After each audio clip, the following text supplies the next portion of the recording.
What's going on, guys? It's Unfairly back here with some more PvP content from Marathon. This is going to be one of the internal playtests amongst Bungie devs from the most recent build of Marathon, one that you're going to be playing in the Server Slam, if not something very slightly different. Today, we're going to be going into some more of the combat insights. It's going to be kind of a shorter video. I'm going to try to pump out a few more videos as much as I can before the Server Slam starts to get you guys, again, as prepared as possible when you launch in. So let's get right into it here. We're going to be on Dire Marsh, kind of a rainy map. Going to be in the southern part where a ton of teams spawn. There's a lot of clustered POIs. We're going to hear again the shots, the audio cues as we talked about. They know instantly that they're going to be looking for some aggression. Once again, they get the tag. Super, super important. It's going to give you an instant snapshot of where that person is, and it's going to track them for a few seconds. It's going to give you their shield level, and it's going to reveal their name as well.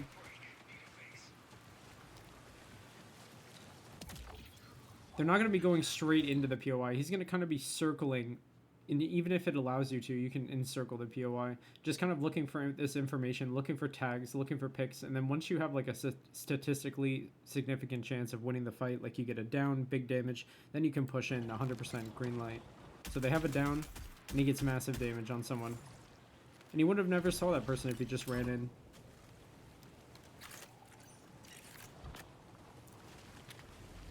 There's the proximity sensor grenade. As you can see, kind of just makes a bubble. Tags anyone within that. He's getting pelted by grenades that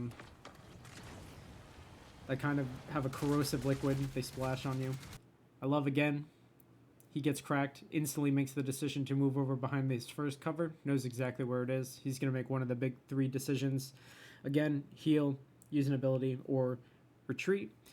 Here, he does have some good hitbox protection. However, his feet are going to be open, and someone like me who's a rat would kind of crouch and look and find that opening. So it's going to be great that he realizes this and moves back. And the thing is he didn't totally abandon the height. He kind of stayed here and found his little nook and cranny to heal in. Again, one of the three big decisions. And that other person probably thought that he fell down, so he's not even going to be looking over here any further. Which is a huge... He gets to keep high ground for that second. There he tries to kind of keep his head peak, which I like. He didn't run up, expose his full hitbox, but even though he was fully close to his health, he was still healing. He could have taken a few more seconds just to get to that full health and shield, but that person played pretty well, absolutely melted him. When you have the self-revive, you're going to want to remember that you have it, kind of. If it's not something that you run every run. Again, it's something I really only run when I have something that I'd be upset that I lost. He moves away. I would honestly keep moving, just out of any sort of visual sight line. You can still heal while you're moving. So he kind of gets himself killed here. Again, it was a small chance, really, for him to get up, as we talked about in any case. But may as well give yourself the chance. Keep moving and healing. So his teammate, again, is the medic champion. He has his ability that's super strong. He has kind of like a tentacle where he can instantly revive you. It doesn't take the 5 to 10 seconds that it usually does where you expose yourself and you can't really defend yourself. So he gets instantly up. Super important for the team chemistry. He's going to instantly use a Phoenix kit, which is going to... well, it's not a Phoenix kit, actually. Well, now we use the Phoenix kit. There we go. So now it's going to get him full health and full shield. I'm just trying to get aware of the situation. I love that he's not going to instantly look for loot or anything like that.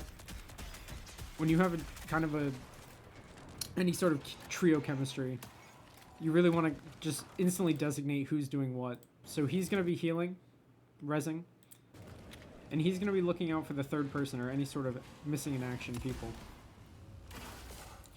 He's going to recognize that's not a player, instantly dip as to just not give them any more audio cues or any distractions This your thing? from anyone who may or may not be missing. Just playing overly cautious, it's always going to work out in your benefit.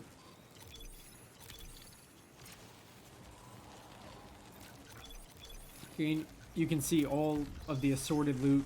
It's a bit overwhelming at first, but you're going to get used to it after a few runs. There's certain things that'll help you in your faction updates and quests. They'll usually be green. Sometimes they'll be of better rarity, but they kind of stick out once you've been through a few runs. You see all the vast types of ammo, heals, higher kind of tier heals as well. There's a lot to look at, so getting acclimated with that early through whether it be videos or the server slam, it's going to be essential because, again, you don't want to have your nose in this loot box for very long. No way to defend yourself, you're an easy kill for anyone.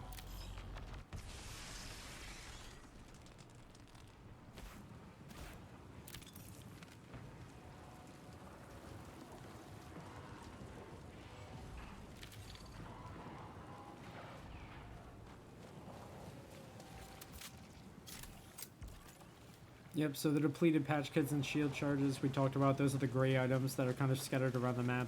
Bungie's way of introducing more heals to the map without oversaturating the base heals and shields, which are pretty strong. Watch it.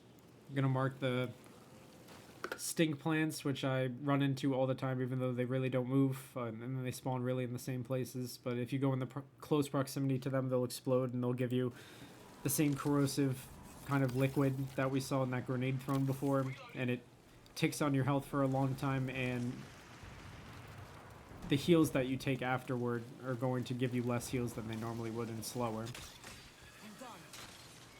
And you'll see this grapple. Like we said before, this is going to be an insane skill gap amongst this champion's users when people finally realize how to actually use it. I love how he's going to maintain the high ground, even though it's one layer up. He's just going to get an instant snapshot of what's going on at this POI that they're going into. It looks like they may be going to extract. There's a little bit of time left on the clock here in the upper left. So they're going to see it's pretty clear outside. But again, they have all three of them in close proximity. They have great shields, great weapons. They have the green light to push in here as a group. Still being cautious, looking around long sight lines, not really going too out of their way, just quick. Stuff that doesn't cost you anything pays the most in the end.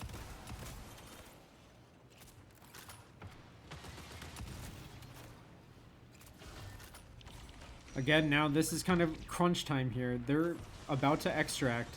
There's no time on the clock. Other people may be taking the other extract, so they'll go away. They're creating noise here, fighting the AI. This is like 3 out of 4 like signals that other people need to come and push here. So if there is anyone left on this map, they're going to be coming here statistically.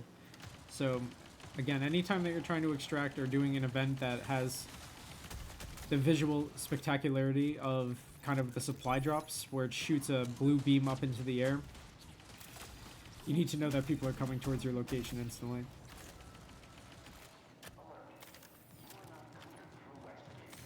So here, I'd like to see him heal up instantly just in this situation again. Other people are trying to get out of this game.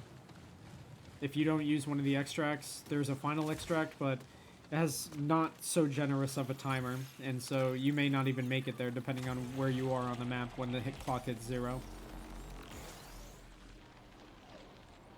Again, like we've seen in the other videos, he's going to use the drone to scout around. Very powerful. You can use the tentacle to open up doors, pick up things, steal from other people's inventories. But he did activate it when he's standing out in the open.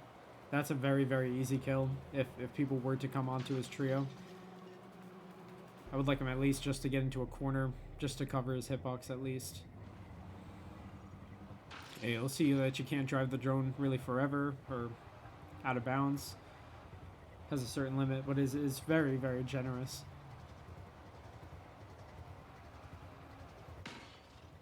There it is, picking up items into the drone's inventory. Open up the door.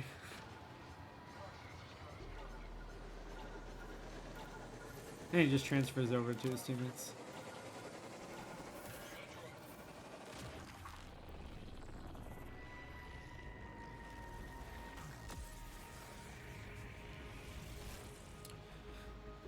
So yeah, that's the small clip that Bungie had posted for us today. I'm going to try to pump out some of this content, even if it's shorter or longer, just to try to get as much practice for you guys and information before the Server Slam starts as possible. Once the Server Slam starts and the actual release of the game happens, that's really going to pivot a lot more towards my gameplay and kind of starting a series of in the mind behind Marathon PvP and what I'm doing in terms of engagements in combat PvP mechanics, and getting really into a lot of things that I can't because of the NDA. I have so much gameplay that I would love to have shown and gone over in scenarios to review, but I have to wait until the game actually comes out. So the content will really be shifting back to my own gameplay soon, unless we can find some other gameplay that's worth a review and anything that you can really glean from it in terms of information.